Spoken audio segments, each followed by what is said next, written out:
First off, when using a knife, you always want to use a cutting board as your cutting surface. It is important to put a slip mat or damp towel under the cutting board so the cutting board does not move when you are using it. You also want to make sure you are working on a clean surface area with plenty of room to move around. One of the most common tools used in the kitchen is the knife. This picture demonstrates the basic parts of the knife.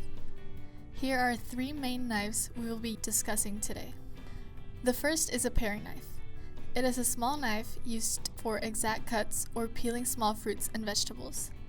The next knife is a serrated knife.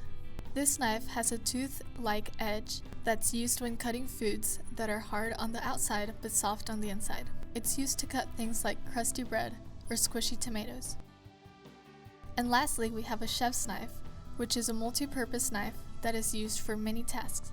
It is used to make cuts like a slice, cube, julienne, and chiffonade. This is the knife we will be using today. There are 2 methods to hold a knife. First shown is the blade grip. Your thumb and forefinger rest on the front of the bolster and directly on the blade, and the rest of your fingers wrap around the handle. This method may feel uncomfortable at first, but it offers more control and balance. The other method is the handle grip. In this grip, all of the fingers are behind the bolster and wrapped around the handle.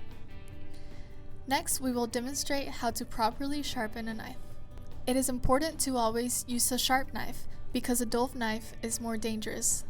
A dull knife requires you to use more pressure, and it is more likely that you will lose control and the knife will slip, and it may cut you.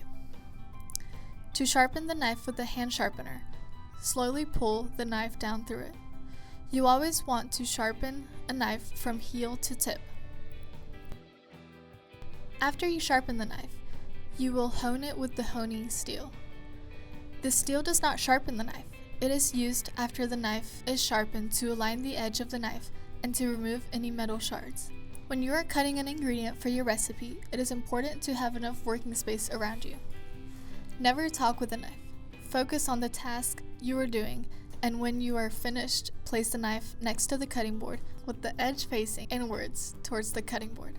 When using a knife, it is important to use slow and controlled movements in order to prevent accidents. The following videos include a variety of cuts which are important to master in the kitchen.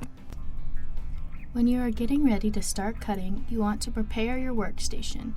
Remember to place a slip mat or damp towel under the cutting board. Next, have something to collect your cutting scrapes so the cutting board does not get messy or crowded. Here we will use a metal pie tin, but any container will work. First, we are going to show how to cut and dice an onion. To dice means to cut into small cubes. Whenever cutting, it is important to use the claw method to hold the food you are cutting. Curl your fingers inward towards your palm so your fingertips aren't out in the open, similarly to how you would knock on a door.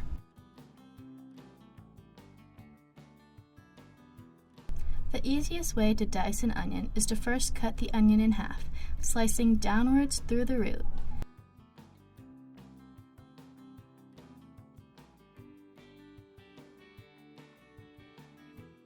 Then you should peel the onion.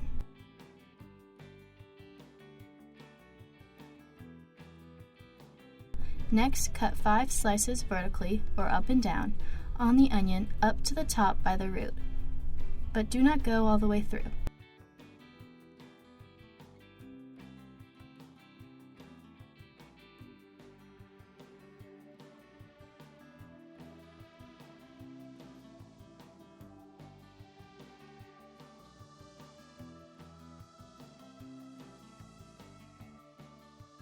When the onion is still laying flat, cut slices horizontally or side to side, cutting towards the root but leaving it all attached.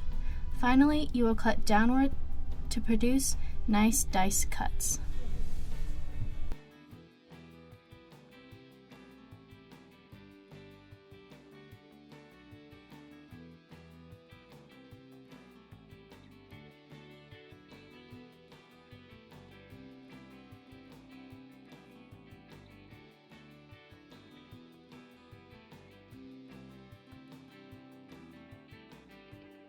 With the potato, we will show how to cut a bâtonnet and julienne. First, make sure you wash the potato before you start to use it. Hold the peeler with the hand you are most comfortable with, and hold the potato in the other hand. Peel the potato, then cut it in half.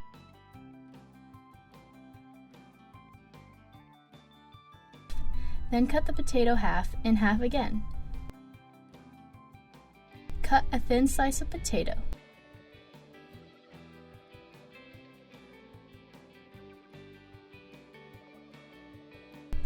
Then cut a regular stick that is about 2 inches long.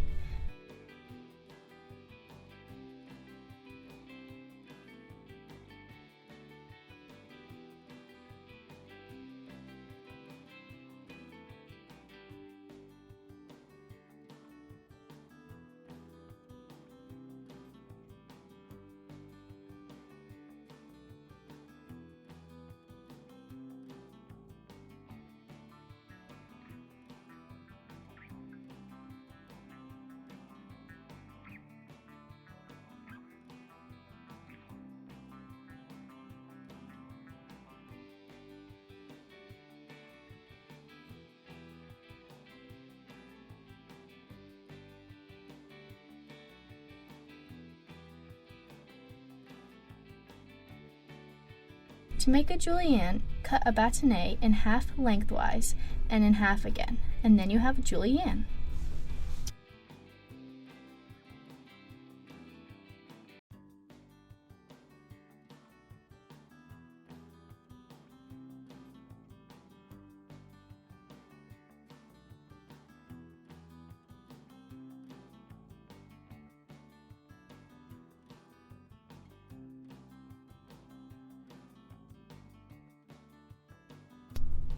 To start mincing garlic, you first need to peel or break the bulb to get a single garlic clove.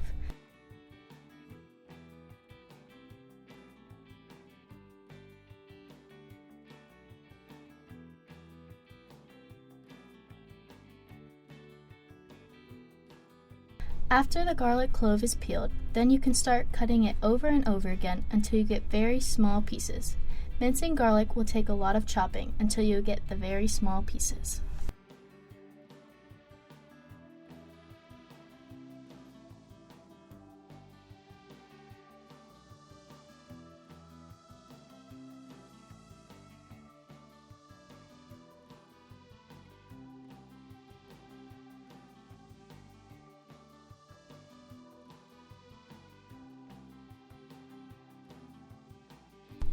Here I will show how to use the paring knife when slicing this strawberry. A paring knife is smaller than a chef's knife, so it is used when making smaller cuts or cutting smaller things like strawberries. First, after washing, I just remove the leaves and cut off the very tops.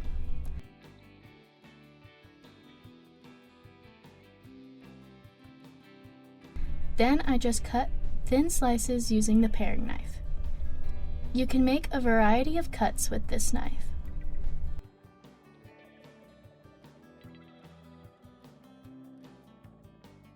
Here I am just dicing the strawberry by cutting it into strips, then cutting those strips into cubes.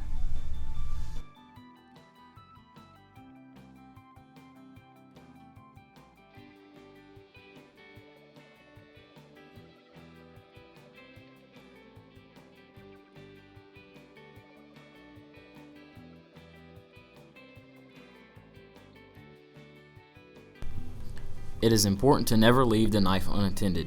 Therefore, when you are finished using the knife, put it away correctly. It can be very dangerous to walk with a knife if you don't do it properly. It is important to walk with a knife held in the hand you don't write with, holding it by your side with the tip of the blade pointed down to the ground. Walk slowly, focusing on the area in front of you to make sure nothing is in your way. If you happen to drop the knife while walking, be sure to step back and don't try to catch it. It is always necessary to clean the knife after use, dry it off to prevent rust, and finally store the knife in a safe location.